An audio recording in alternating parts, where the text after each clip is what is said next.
Military school का exam कब है भाई? 17 दिसंबर को। और मैं आपके सामने लेके आया हूं 5 मिस्टेक्स, 5 गलतियां अगर आपने कर दी एग्जाम में।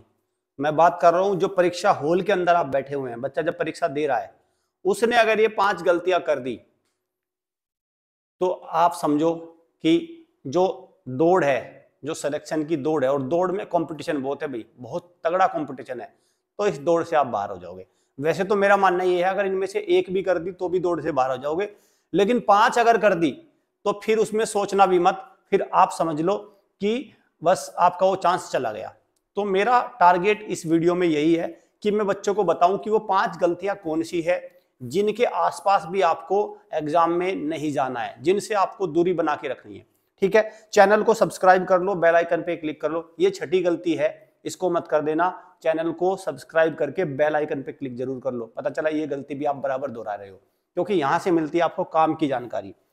तो सिलेक्शन की दौड़ से बाहर हो जाओगे, सिलेक्शन की दौड़ से। ठीक है, और दौड़ बहुत ही मैराथन दौड़ है ये, मैराथन, क्योंकि भाई बहुत बच्चे बैठते हैं। चलिए बात करते हैं गलतियों पे, एक एक पे प्रकाश डालेंगे। पॉइंट नंबर 1, देखिए आरएमएस 2 भागों में एग्जाम ले रहा है, कक्षा 6 और कक्षा 9 के लिए। अगर मैं आरएमएस 6 की बात करूं, आरएमएस 6, तो जो इसमें अंग्रेजी भाषा है, इंग्लिश, वो क्वालिफाई नेचर की है भाई। इंग्लिश में कितने नंबर चाहिए? 17.5 नंबर चाहिए आउट ऑफ 50। ठीक है, तो गलती नंबर 1 ये कहती है कि आपको इंग्लिश में ना तो 45 का स्कोर करना है या 50 का, और ना ही आपको 17, 18 या 15 का स्कोर करना है।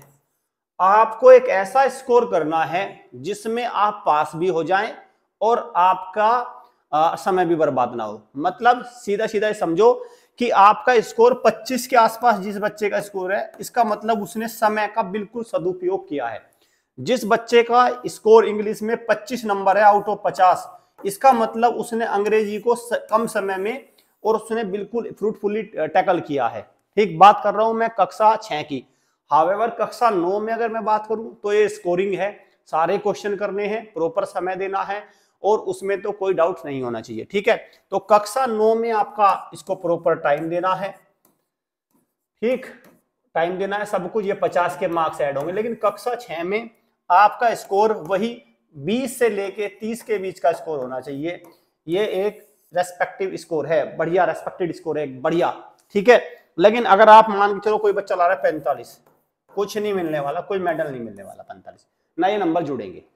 ठीक है, ना ये नंबर जुड़ेंगे, ना ये आपका स्कोर होगा, ना इस पे कोई ध्यान दे रहा है। तो बच्चों को समय का सही यूटिलाइजेशन करते हुए इंग्लिश में ये बात ध्यान है। नंबर 1, गलती नंबर 1 हो गई। ठीक है, समझ गए? गलती नंबर 1 क्या हो गई? आपको इंग्लिश में टॉपर नहीं बनना है और इंग्लिश में आपको फेल भी नहीं होना है। एक बीच का स्कोर आपको मेंटेन करना है और समय बिल्कुल लिमिटेड आपको देना है। नंबर 2,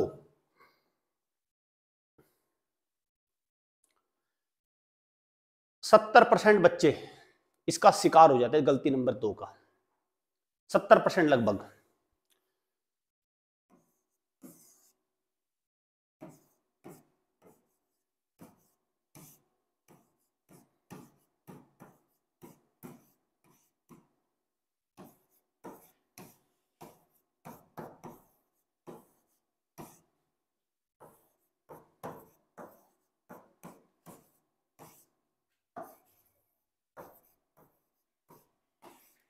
गलती नंबर 2 को ध्यान से पढ़ लो, ध्यान से पढ़ लो। क्या है? गलत प्रश्नों पर समय बर्बाद करना। अगर मैं आरएमएस सीईटी 2022 की बात करूं तो तकरीबन 5 से 6 सवाल ऐसे थे, 5 से 6 सवाल ऐसे थे जिनकी भाषा को लेकर दिक्कत थी, इंग्लिश में कुछ और लिखा था, हिंदी में कुछ और, जिनके क्वेश्चंस की फॉर्मेशन सेंस उसमें दिक्कत थी, टाइपिंग एरर थी। तो अब बच्चा क्या करता है? बच्चा जैसे ही वहां देखता है तो वो सारे अपने, जैसे ऐसे क्वेश्चन कितने आते हैं, ऐसे क्वेश्चन भाई यूपीएससी के एग्जाम में, जो सबसे बड़ा एग्जाम है भारत का, उसमें भी 5 से 6 क्वेश्चन गलत रहते हैं। तो ऐसे क्वेश्चनों की संख्या 5 से 6 होती है। वहीं आपके पास 145 क्वेश्चन बचे हुए हैं बच्चा क्या करता है, इन 145 पे ध्यान नहीं देता और वो 5 से 6 क्वेश्चन की तरफ लिपट जाता है और कभी वहां टीचर से पूछता है कि सर एक्सक्यूज मी, इसमें ये क्वेश्चन गलत दे दिया। कभी वहां पे खुद पेपर एग्जामिनर बनने की कोशिश करता है, क्या करेगा उसमें इधर उधर देखेगा, फिर घर पे भी आके उसको दोस्त देगा, कहेगा सर अपने मम्मी पापा से कहेगा पापा 5 क्वेश्चन तो गलत ही थे। इन बातों से कुछ नहीं होने वाला। तो करना क्या है, गलती नंबर 2, इन भाई 5-6 क्वेश्चन अगर आपके गलत हैं एग्जाम में गलत, तो उनके नंबर आपको मिल जाएंगे, इनके मार्क्स मिल जाएंगे आपको। ठीक है, you have to note this point कि अगर 5 से 6 क्वेश्चन गलत है तो आपको उसके नंबर मिल जाएंगे, घबराना नहीं है। 145 तो सही है ना, 145 तो सही है, आप इनको करो ना, समझ गए, 145 तो सही है, आप इनको करो। गलती नंबर 2 क्या हो गई, गलती नंबर 2। गलती नंबर 3,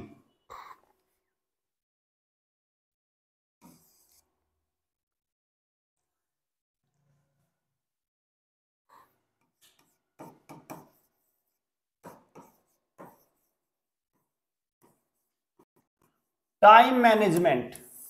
मतलब 4 सेक्शन है, इंग्लिश, जीके, आपका मैथ्स, रीजनिंग, या दूसरे में अगर कहूं तो 4 से 5 सेक्शन है, साइंस है, हिंदी है, सोशल साइंस है, इंग्लिश है, मैथ्स है।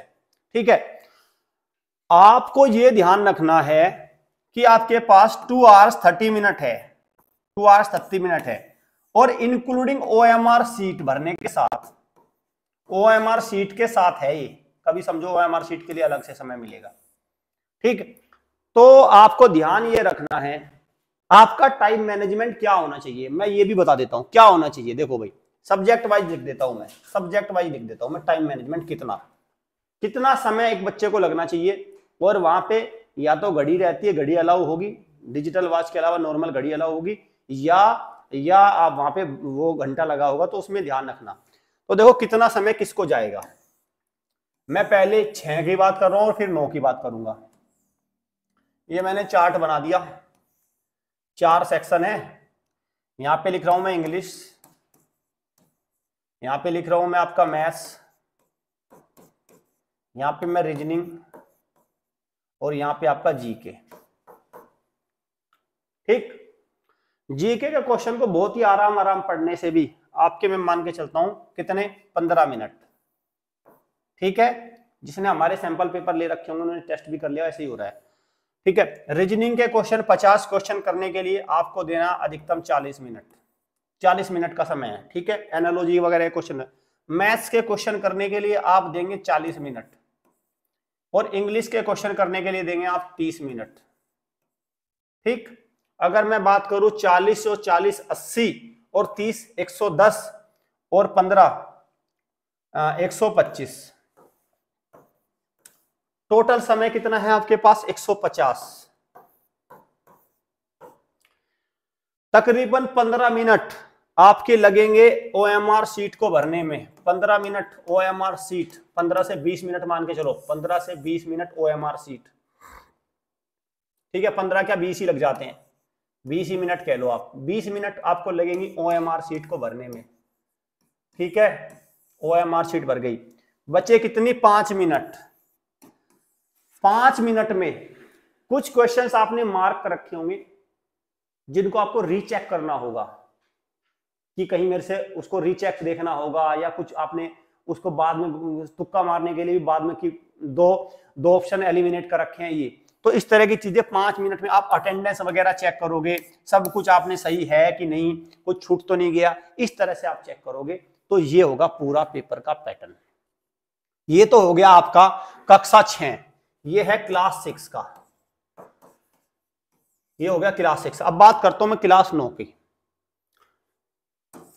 मैं बता दूं RMS में 9th में खूब पर्याप्त समय है, सबसे ज्यादा समय है 9th में। देखो English 30 minute, Hindi 5 minute, SST 10 minute,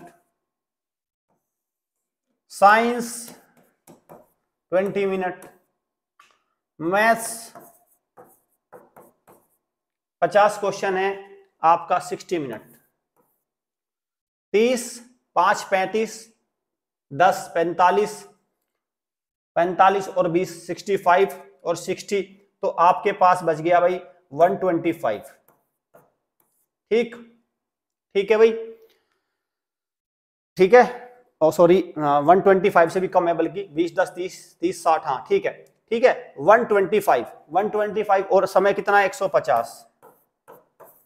150 में से 25 निकाल दो तो 25 मिनट आपके पास बच गया। इसमें से 20 मिनट आपके OMR भी मान के चल लो, वैसे OMR इसमें है, कोई दिक्कत नहीं है।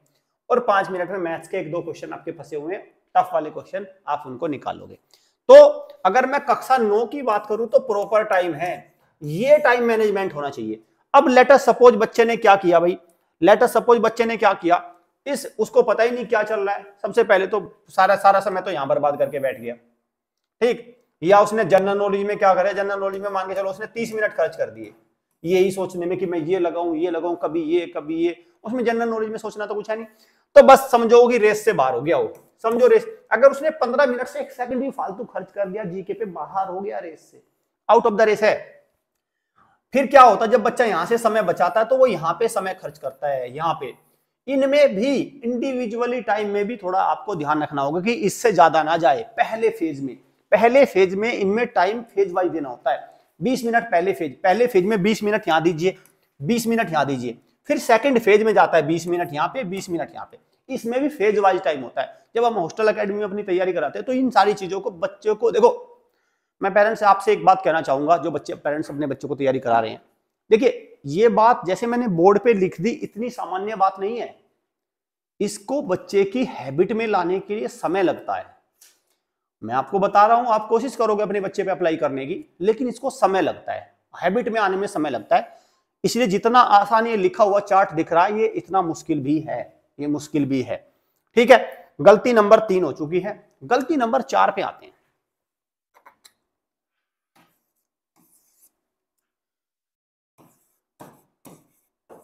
ऑर्डर ऑफ क्वेश्चंस,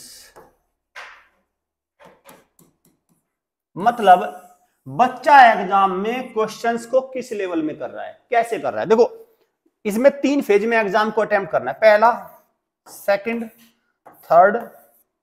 पहले वाले में वो इजी क्वेश्चन कर लेगा, दूसरे में वो मीडियम करेगा, और तीसरे में वो हार्ड क्वेश्चन, हार्ड या मैं कहूंगा आउट ऑफ स्कोप, मतलब बच्चे को लग रहा है भी उठपटांग क्वेश्चन जो होते हैं। ठीक है, इस ऑर्डर में क्वेश्चन को करने। अगर उसने इस ऑर्डर को ब्रेक किया, और सबसे पहले बच्चा क्या सोचता है, वो क्या सोचता है मैं बताता हूं। हम लोग भी जैसे एकेडमी में हॉस्टल में बच्चों के, देखो हमारा काम है 24/7 बच्चों के साथ रहना, तो उनसे राय लेते रहते हैं, उनके मन की बात लेते रहते हैं। वो क्या कहता है, जब हम बात करते हैं कि बच्चे तुमने हार्ड क्वेश्चन क्यों किए पहले, उसका क्या लॉजिक होता है, लॉजिक देखो, और आप भी उस लॉजिक से सेटिस्फाई होंगे। वो ये कहता है कि सर अगर मैंने मुश्किल काम पहले कर लिया, अगर ये मैंने मुश्किल वाले पहले कर लिए, ये तो मैं कर ही लूंगा। उसका लॉजिक ये होता है, वो ये कहता है कि ये तो मुझे आता है, ये तो मैं कर ही लूंगा, और मैं क्या करता हूं पहले इसको कर लेता हूं। बस वो दिक्कत ये है कि वो ये भूल जाता है कि इस एग्जाम में टाइम 2 घंटे 30 मिनट ही है। ठीक, तो वो इसी में ही अपना सारा समय बर्बाद कर देता है। फिर इनके लिए उसके पास समय खत्म हो जाता है, इनके लिए समय नहीं रहता। वो ये बात भूल जाता है, उसको लगता है कि पूरा दिन ही बैठ के पेपर दूंगा मैं तो यहाँ पे। क्योंकि घर पे तो ऐसा ही करता है। घर पे क्या करता है बच्चा, मान के चलो कोई मुश्किल क्वेश्चन लेके बैठ गया, चाहे उसने 1 घंटे में निकाल ले, उसने 1 घंटे बाद भी क्वेश्चन निकाल लिया, अगर उसने 1 घंटे बाद क्वेश्चन सोल्यूशन दे दिया, तो बच्चे को क्या लगता है कि देखो मैंने कितना मुश्किल सवाल निकाल दिया। लेकिन वो ये बात भूल जाता है, तुमने मुश्किल तो निकाल दिया सवाल, पर बेटे कितने समय में, 1 घंटे में। समझ गए, तो ये फर्क है इसमें गलती नंबर 4 में। ऑर्डर ऑफ द क्वेश्चन ये होना चाहिए। गलती नंबर 5, और ये गलती नहीं गलता है, गलती नहीं है ये गलता, समझ गए ना, ये है गलता, क्योंकि गलती तो छोटी होती है। ठीक है, गलता क्या है,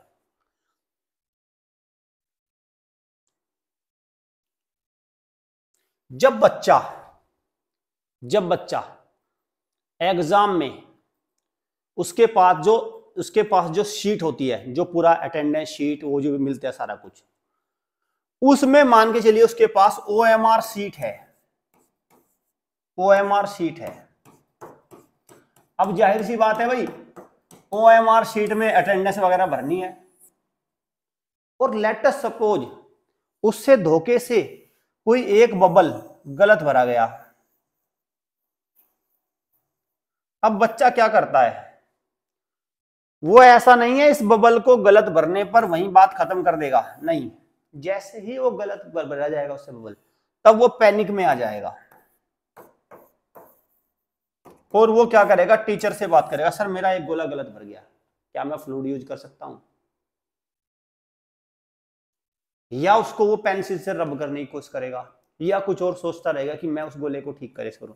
ऐसा करने के दौरान वो तकरीबन अपनी 15-20 मिनट खराब कर चुका होगा, और मुझे लगता है 15-20 मिनट ही उसके सिलेक्शन की मिनट थी, उसके सिलेक्शन की मिनट थी। तो जो गलता ये कहता है कि OMR शीट में उसको तो सही से भरना है। OMR शीट की वीडियो मैंने अपलोड कर दी है, वहां पे देख लेना कैसे भरनी है। दूसरा, अगर कोई गोला गलत भरा गया तो जस्ट इग्नोर इट। इग्नोर मैं क्यों कह रहा हूं इग्नोर, भाई पेपर में मेरिट तो 150 में से लगनी है, और आपका एक गोला गलत भर गया तो 149 है, अरे नंबर तो 120 ही चाहिए, नंबर तो 120 चाहिए, तो इतना पैनिक करना क्यों, 120 गोले तो गलत नहीं भरेंगे ना। तो मतलब बच्चे को ये ध्यान देना है, पेरेंट्स को ये ध्यान करवाना है, इस तरह से तैयारी करवानी है बच्चे की, जो भी जैसे भी वो तैयारी कर रहा है, कि एक आध गोला 2 गोला अगर गलत भरे भी गए हैं, धोखा हो गया है, हो जाता है धोखा, बहुत प्रैक्टिस कराने के बाद भी धोखा हो जाता है, तो उस पर मुंह लटका के नहीं बैठना है, और ना ही उस पर वहां पे आपका रोग विलाप करना है, भोग विलाप नहीं करना है। वहां पे पता चला वहां पे रोनी सी सूरत लेके बच्चा बना बैठा रो रहा है, और बाद में उसी को ही एक बहाना बाण बना के पेरेंट्स के सामने अस्त्र बना के कि मेरा तो गोला गलत भरा गया था, टीचर ने मुझे उसके लिए वो नहीं दिया, मुझे किसी ने बताया नहीं, तो फिर वो सारी चीजों में वो दिक्कत आ जाएगी। ठीक है, तो गलती नंबर 5। एक गलती मैं एडिशनल बताऊंगा जो शायद आपने कर ली होगी, या अभी उस गलती को देखो, वो तो एग्जाम के अंदर की होगी, एक गलती अभी आपको ठीक कर लेनी है। अभी 2-3 दिन में वीडियो कोर्स ले लो, ठीक है, एक लाइव टेस्ट ले लो और मॉक टेस्ट हाई क्वालिटी।